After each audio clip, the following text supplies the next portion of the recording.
नमस्कार दोस्तों, मैं अंकुर उपाध्याय स्वागत करता हूं आप सभी का आपके अपने YouTube channel share market analysis में।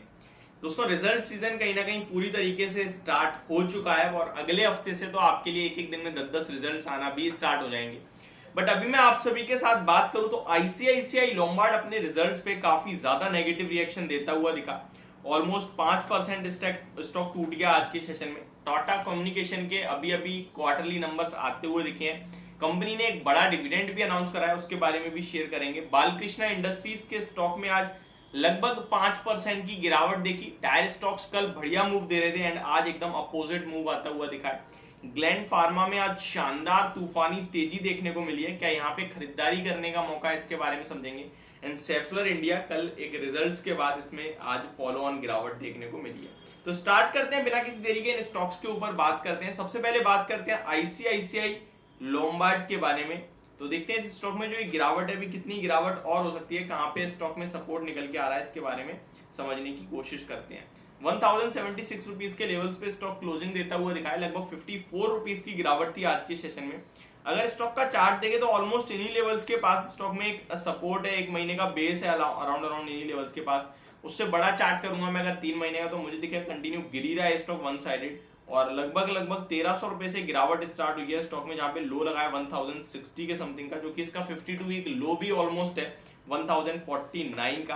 तो ये अपने स्टॉप लॉस, आप स्टॉप लॉस या 52 वीक लो दोनों को किसी को भी आप कहीं ना कहीं ले सकते हैं एग्जैक्टली सेम ही लेवल पे 1060 1050 के समथिंग।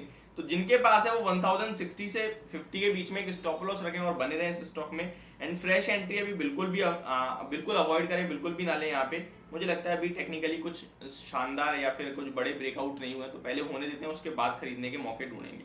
Second, Balkrishna industry. आज टायर स्टॉक्स में सब में गिरावट देखने को मिली है आपको। ये स्टॉक भी काफी हैवीली गिरता हुआ दिखा है।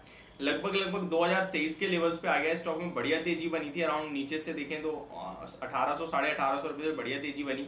21% स्टॉक भागा, 2300 रुपए तक आया। एंड वहां से एक शार्प करेक्शन देखी आपने 1900 तक स्टॉक में। एंड फिर से एक रिकवरी आई थी और वो रिकवरी 21-25 तक आई। एंड फिर से अभी फॉलो ऑन गिरावट देखने को मिली है आपको। मुझे लगता है स्टॉक नीचे में आपके लिए 1950 रुपए के लेवल्स दिखा सकता है दोबारा से। जब तक 1950 के लेवल्स के ऊपर है तब तक तो इसमें कोई टेंशन लेने वाली बात नहीं है, लेकिन उसके नीचे निकलता है फिर मुझे लगता है दोबारा से कोई बड़ी गिरावट हो सकती है, तो फिर वहां एग्जिट ले लें। लॉन्ग टर्म पर्पज से कोई इशू नहीं है, बहुत ही शानदार स्टॉक है, बने रहने की राय होगी मेरे हिसाब से। ग्लैंड फार्मा की बात करें तो आज इसमें बहुत ही शानदार तेजी आई। सबसे बड़ी बात जो थी इस तेजी की वो ये थी कि पूरी की पूरी तेजी आपके लिए स्क्रीन पे बनी है, वॉल्यूम्स के साथ बनी है। लगभग 6 लाख शेयर्स के एवरेज वॉल्यूम, जिसके सामने 67 लाख शेयर्स ट्रेड होते हुए दिखे, तो एवरेज वॉल्यूम से 11 गुना ज्यादा ट्रेड हुए हैं वॉल्यूम्स। शेयर में जो तेजी है वो छोटी मोटी नहीं है, लगभग 15% स्टॉक भागकर बंद हुआ है और एक समय ऐसा था 20% तक ऊपर चला गया था। तो बेहतरीन तेजी है। टेक्निकली बात करें तो 1550 तक के मूव दिख रहे हैं ऊपर में। सपोर्ट की बात करें तो वो बहुत दूर है नीचे, क्योंकि एक ही दिन में आपने स्टॉक में 185 पॉइंट्स का मूव देखा है, तो अब दूर दूर तक कोई सपोर्ट लेवल नहीं बन रहा है। फिर भी अगर कोई छोटा सपोर्ट देखेंगे तो 1330 रुपीज से पहले तो कोई है नहीं, तो 1330 का सपोर्ट बन रहा है।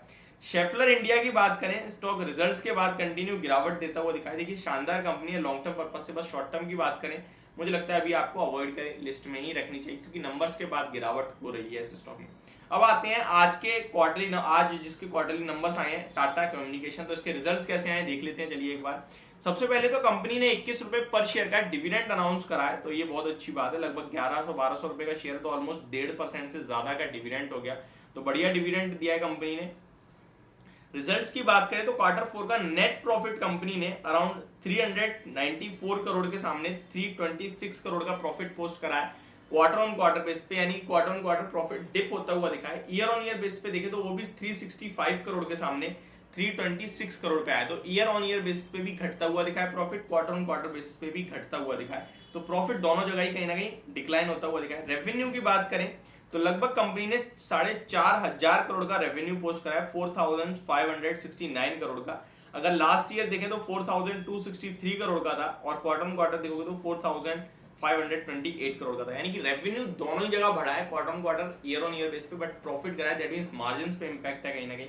अगर मार्जिन्स की बात करें, एबिटा मार्जिन्स की, तो 24.54% से घटकर 22.61% रह गए हैं। तो मार्जिन्स में गिरावट आने के कारण ये आपको प्रॉफिट कम होता हुआ दिखा है। कामकाजी मुनाफा की बात करें तो 1046 करोड़ के सामने लगभग कंपनी ने जो मुनाफा पेश करा है वो आपका ऑलमोस्ट 1046 करोड़ के सामने 1033 करोड़ का पेश करा है। तो ओवरऑल नंबर थोड़े क्वार्टर ऑन क्वार्टर और ईयर ऑन ईयर बेस पे वीक है।